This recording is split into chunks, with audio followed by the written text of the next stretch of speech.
Okay, get this. Picture ancient Rome, 264 BC.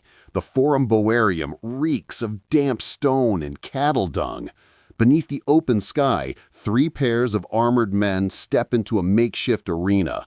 But here's the kicker. They aren't soldiers, they're slaves, forced to fight to the death. And it's not for glory, it's not for sport, it's to honor the dead. This is how the first recorded gladiatorial combat ever went down, staged as a funeral rite, a munus, a solemn duty to the deceased. But over the next few centuries, something wild happened. These private, somber rituals turned into public spectacles. Families mourning in silence became the roar of thousands in massive amphitheaters. And the violence? It escalated. Soon men were facing lions, leopards, even naval battles on flooded arenas, all while the empire cheered.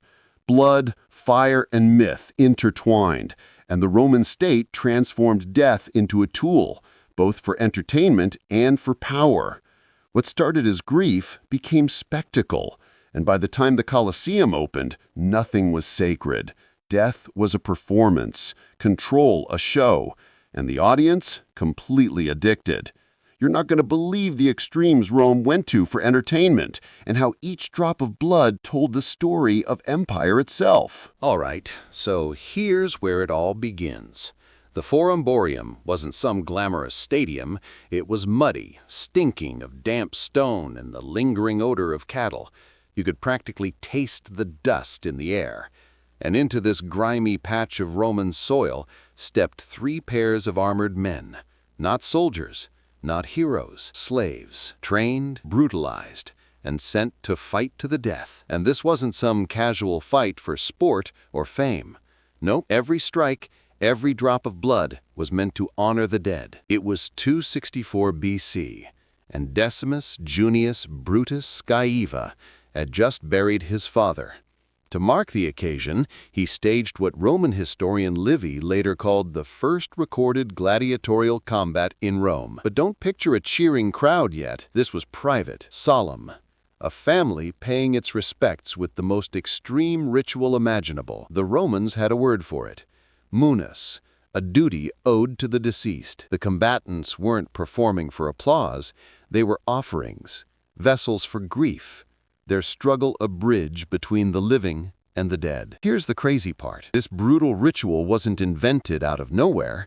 It came from southern Italy, where cities like Capua had already been hosting warrior duels during feasts for the dead. The Samnites, Rome's old rivals, had taken the practice even further. Killing became combat, and combat became a ritual spectacle. The act of dying slowly became secondary. What mattered was the struggle itself, the spilling of blood as an offering, as Tertullian later noted, for the sake and satisfaction of the dead, a ritual that increasingly fascinated the living. And here's the kicker. This wasn't just about funerals anymore. The same blood-soaked rituals were about to leap into public games, arenas, and even state politics. So following that grim beginning in the Forum Boarium, something incredible happened.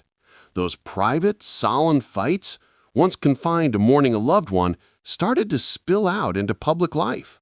By the late 3rd century BC, Rome was no longer just holding duels at funerals. The violence began appearing during festivals, in Rome's growing roster of ludi, games officially sanctioned by the Senate. These weren't just fun fairs, they were deeply religious, held in honor of Jupiter, especially during crises when the Senate wanted divine favor or to dodge divine wrath. Imagine it.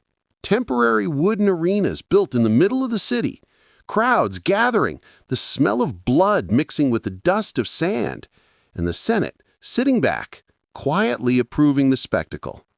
What started as a private family ritual was slowly transforming into statecraft, disguised as entertainment. The blood of the fallen gladiators wasn't just mourning, it was a message. The Senate and the elite realized that people were obsessed with watching violence, and once Rome smelled that thrill, there was no turning back. By the end of the Republic, these temporary arenas were being replaced with stone amphitheaters. A somber funeral rite in a muddy forum had now become part of Rome's political and cultural machinery. Blood spilled in the sand, but it was no longer private grief. It was public theater, a way for the state to demonstrate power, control, and divine favor. Every fight, every death was as much a spectacle for the living as it was an offering for the dead. And here's the chilling part. This evolution of ritual into public entertainment was only the beginning. Soon, Rome wasn't just staging fights between men, they were pitting humans against wild beasts, forcing confrontation for the thrill of the audience and the message of imperial dominance. But wait, it gets even more intense. The arenas were about to become places where survival wasn't just unlikely, it was practically impossible. All right, so now we're stepping into the heart of Roman cruelty. By the 1st century CE, the arenas weren't just about men fighting men, they were about man versus nature, or more accurately, man versus beasts engineered to kill him. Picture this, the iron gate groaning open, a heavy, tense silence falling over the crowd. From the dark shadows of the arena tunnel, a cage door lifts, and out steps a lion. Ribs pressing against matted fur, eyes gleaming with hunger, starved, alert, coiled for the kill. This wasn't a duel. It was an execution staged as entertainment.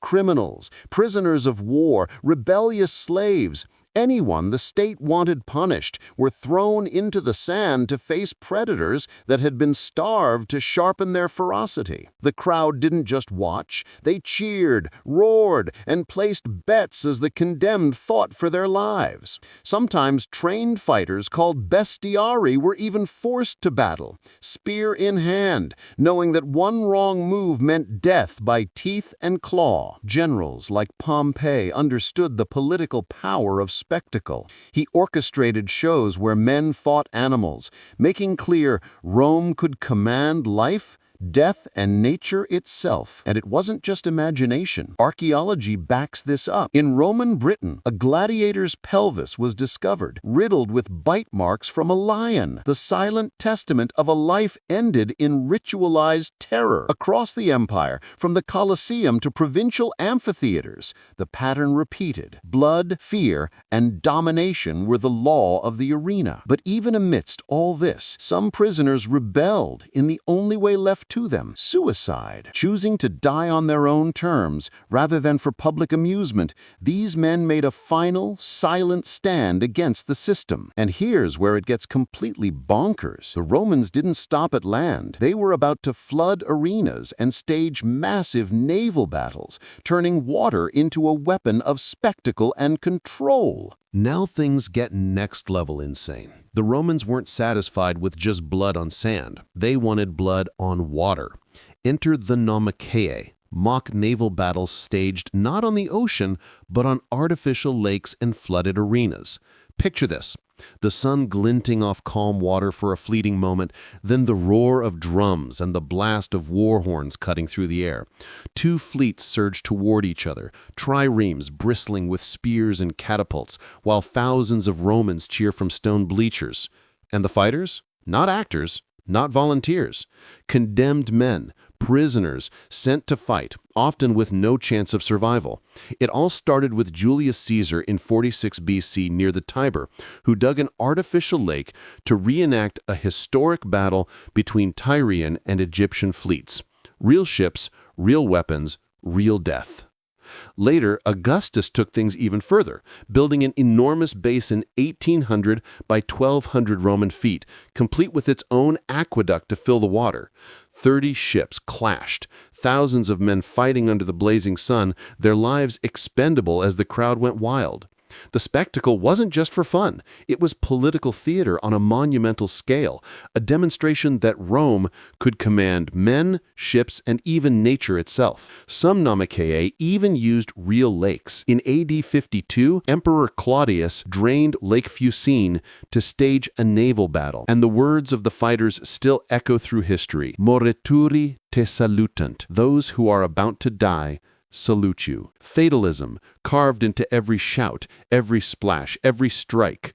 By the time the Colosseum opened under Titus, these water spectacles had become symbols of imperial grandeur, and emperors like Domitian may have even flooded the arena floor itself for smaller-scale naval carnage. Each drop of water mixed with blood told a story. Rome didn't just wage war, it staged absolute control, showing that even the chaos of battle could be choreographed for spectacle. And here's the truly horrifying part. The Romans didn't stop at human versus human or human versus beast. They began recreating mythological tortures in the arena, turning legendary suffering into real, burning, bloody reality. Now things take a seriously dark turn. By the time the Colosseum opened in AD 80, executions weren't just punishments. They were performances, staged to horrify and awe. Emperors, starting with Titus, used the midday breaks between gladiator fights to recreate mythological tortures. And when I say recreate, I mean real deaths, not actors pretending. The goal wasn't storytelling, it was domination, control, and entertainment wrapped into one. Poet Martial, who witnessed those inaugural games, described it vividly. He saw an Orpheus figure entering the arena, supposedly to charm wild beasts with his music. But unlike the myth, where Orpheus tames nature, in Rome, the animals attacked. One of the most shocking examples was the myth of Pasiphae, the Cretan queen cursed to lust after a bull. Roman crowds watched in horror as a condemned woman, or maybe a man disguised, was thrown to a beast, their suffering mirroring the legend in a grotesque, literal way. Fire also played a central role. The tunica molesta, a pitch-soaked garment, was tied to the condemned and set ablaze. Sometimes it was framed as recreating the story of Mucius Scaevola, the Roman hero who held his hand in fire to prove loyalty. But the effect was the same. Screams drowned beneath the roar of the crowd. Christian writer Tertullian described men burned alive, tied to posts, mocked as actors in a play of torment. He called them kindling men, emphasizing that death itself had become the theater, the message, and the spectacle. Rome had perfected a terrifying formula: myth plus ritual plus real suffering. The audience wasn't just watching, it was participating in a ritual of control, absorbing a twisted catharsis, while the state demonstrated its absolute power over life and death. And here's the chilling thread connecting it all. Every spectacle, from funeral duels to wild beast hunts, from naval battles to mythological tortures, was a lesson in domination. Rome didn't just display violence, they codified it, making power visible in blood, fire, and water. But wait, there's one more layer to this story. The question remains, how did all this shape the Roman worldview, and why do these arenas still haunt our imagination today? So here's the big picture. Rome's arenas weren't just about killing, they were about power, control, and statecraft. From the first funerary duels in a muddy forum to gladiators facing lions, from flooded lakes filled with doomed men to mythological tortures by fire, every spectacle reinforced a brutal truth. In Rome, life was a performance, and the state directed the show. Blood on sand, blood in water, flames licking the condemned. It was all theater, but the stakes were terrifyingly real. Seneca, writing in the 1st century CE, captured the psychological toll of these arenas. I come home more greedy, more ambitious, more self-indulgent, yes, even more cruel and inhuman, because I have been among human beings. That's the effect of watching violence as entertainment. These games weren't just spectacle, they were social instruction, teaching fear, obedience, and the thrill of domination. And yet, amidst all this horror, some condemned found a final act of resistance, taking their own lives rather than perform for the audience. Even in death, they asserted a shred of agency in a world designed to strip them of it. By turning funerary rites into state-funded spectacles, Rome codified a culture that measured power not just by armies or territory, but by the choreography of death itself. Every fight, every execution, every naval battle and fiery reenactment was a message: the emperor controls life, death, and the narrative itself. And though these events happened over 2 millennia ago, their echoes remain. They challenge us to think about violence, entertainment, and human fascination with spectacle even today. So when you think about gladiators, starving lions, Naumachiae, or mythological tortures, ask yourself, what does it say about a society that can turn death into theater? And maybe more importantly, what does it say about us when we watch?